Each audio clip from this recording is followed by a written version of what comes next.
Hello, আমি অমৃত সরকার আর তোমাদের কাছে নিয়ে চলে এসেছি আজকে সুন্দর একটা চিকেন রেসিপি। তো আমার ফুড রেসিপি ব্লগটা তোমরা দেখতে থাকো, কেউ স্কিপ করো না। তো এখানে নিয়ে নিয়েছি 500 গ্রাম চিকেন, ফ্রেশভাবে ধুয়ে নিয়েছি।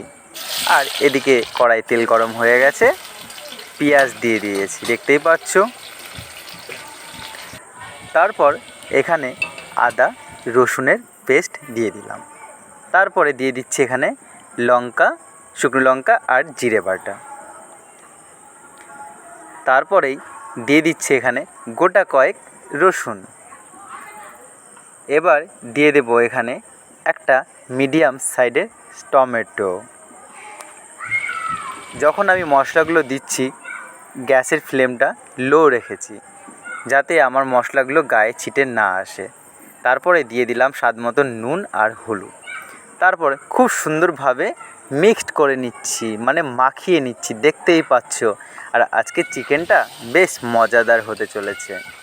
তো দেখতেই পাচ্ছ এখনও কিন্তু আমি জল ব্যবহার করিনি। তারপরে ধুয়ে রাখা যে চিকেনটা রেখেছিলাম 500 গ্রাম, সেই চিকেনটা কড়াইয়ে তুলে দিলাম। এবার মশলার সঙ্গে খুব সুন্দরভাবে মাখিয়ে নিচ্ছি। আর চিকেনের মধ্যে কিন্তু জল থাকে, সেই জল বেরিয়ে কিন্তু খুব সুন্দরভাবে আমার মাংসটা কষানো হয়ে যাবে। তো দেখতেই পাচ্ছ খুব সুন্দরভাবে কষিয়ে নিয়েছি আর তেল ছেড়ে ছেড়ে আসছে। আর মশলা ধোয়ার যে থালার পাত্রটিতে আমি মশলা রেখেছিলাম সেটা একটু ধুয়ে জল অ্যাড করলাম, তোমরা একটু আগেই সেটা দেখতে পেলে।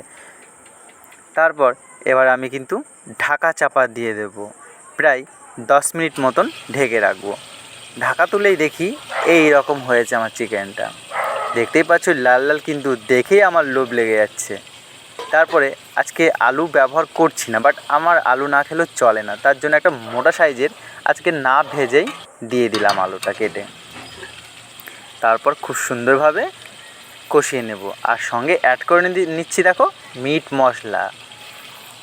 মশলা দিয়ে বেশ সুন্দরভাবে অনেকক্ষণ মিডিয়াম ফ্লেম রেখে আর কিছুক্ষণ লো ফ্লেমে রেখে আমি মাংসটাকে কষিয়ে নিচ্ছি। এই দেখো মাংস আমার কষা হয়ে গেছে খুব সুন্দর। কী করে বুঝবে? দেখো সাইডে সাইডে পুরো তেল ছেড়ে এসেছে আর মাংসর কালারটা পুরো অন্যরকম হয়ে যাবে, মাংসটা ছোট হয়ে আসবে আর সাইডে সাইডে লেগে যাচ্ছে, মানে আমার খুব সুন্দরভাবে মাংস কিন্তু অলরেডি কষা হয়ে গেছে।